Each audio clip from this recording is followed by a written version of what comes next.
Assalamualaikum warahmatullahi wabarakatuh. Bertemu lagi di channel Fatur Edukasi. Pada kali ini kita akan bersama-sama belajar berkaitan dengan perubahan wujud benda. Jangan lupa sebelum belajar terlebih dahulu berdoa agar apa yang disampaikan dapat memberikan manfaat bagi kita semua. Silahkan klik like, komen, dan subscribe terlebih dahulu serta share video ini agar memberikan manfaat kepada teman-teman kalian yang sedang belajar dari rumah. Oke, mari kita langsung mulai saja pelajaran pada hari ini. Benda-benda di sekitar kita memiliki sifat dan ciri yang unik. Dengan memahami sifat benda, kita dapat mempelajari fenomena alam yang terjadi di sekitar kita dengan baik. Harapannya, dengan kita lebih mendalami lagi berkaitan dengan sifat-sifat benda tersebut, maka kita dapat memanfaatkan pada kondisi yang tepat. Jangan sampai ketika kita membuat sebuah benda ternyata tidak cocok dengan target yang akan kita gunakan. Sebagai contoh, wajan bersinggungan atau panci bersinggungan langsung dengan api, tapi kita menggunakan dengan plastik. Kalau hanya sekedar untuk mainan anak-anak bisa, tapi untuk proses memasak tidak dianjurkan. Mengapa demikian? Karena plastik dapat meleleh atau terbakar juga ketika bersinggungan dengan api secara langsung. Dengan demikian, kita harus mencermati sifat-sifat benda tersebut. Apa sih manfaatnya? Kita tahu apa yang akan dilakukan ketika kita berada di sungai, di laut, atau di danau. Kita tahu apa yang akan dilakukan untuk mengubah benda-benda tersebut. Benda sendiri kita golongkan menjadi 3. Yang pertama yaitu benda padat, benda cair, dan benda gas. Benda padat di sekeliling kita sangat banyak, sebagai contoh kayu, batu, pasir, semen misalnya paku, dan masih banyak lagi yang berkaitan dengan benda padat. Benda cair bisa berupa air, minyak dan selanjutnya adalah benda gas. Wujud benda. Perubahan wujud benda disebabkan oleh lingkungan yang berubah, misalnya suhu lingkungan yang menjadi panas atau dingin. Perubahan wujud suatu benda yang terjadi antara lain peristiwa membeku, mencair, menguap, mengembun, dan menyublim.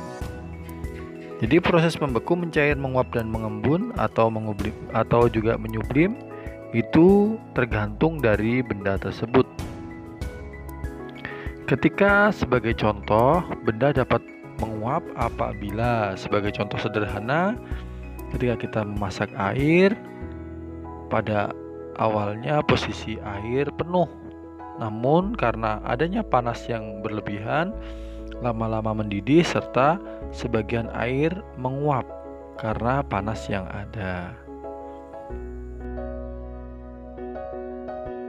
Terlebih dahulu kita akan belajar berkaitan dengan membeku. Perubahan wujud benda cair menjadi benda padat. Perubahan ini terjadi karena suhu di lingkungan menjadi dingin. Benda cair akan membeku jika suhunya di bawah 0 derajat. Perubahan air menjadi es merupakan salah satu peristiwa yang sering dijumpai sehari-hari. Sebagai contoh, ketika air kita masukkan ke dalam freezer kulkas kita, dan lama-kelamaan dia akan membeku, mengeras menjadi benda padat. Jadi peristiwa tersebut dinamakan dengan membeku. Proses perubahan dari benda cair menjadi benda padat. Selanjutnya adalah mencair, yaitu perubahan wujud benda padat menjadi benda cair akibat suhu yang panas.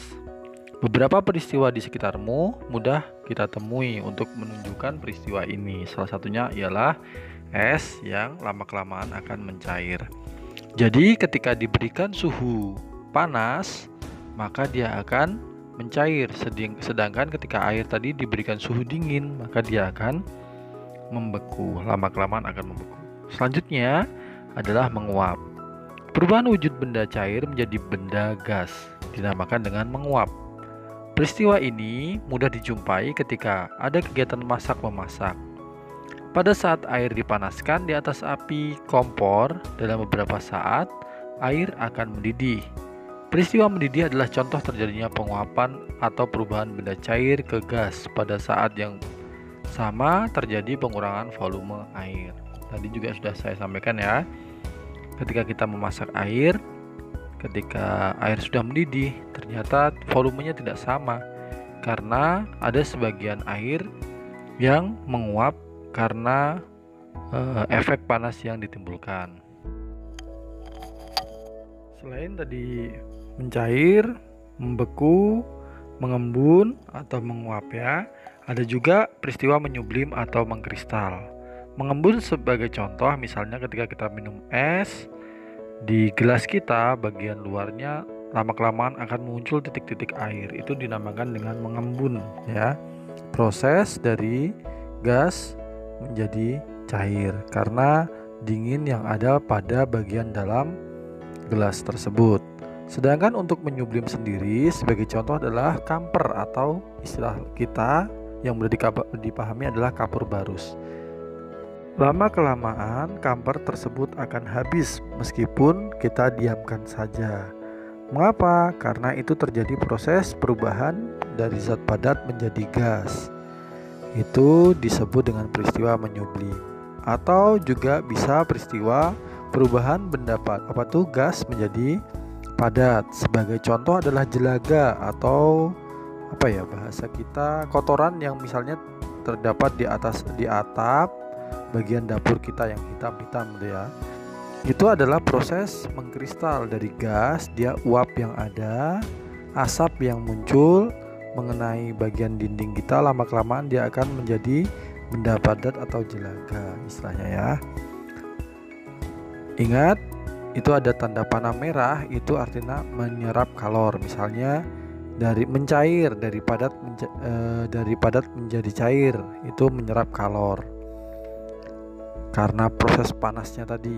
Kalau misalnya ada yang berwarna biru, dari cair menjadi beku, menjadi padat, itu melepaskan kalor, jadi panasnya hilang.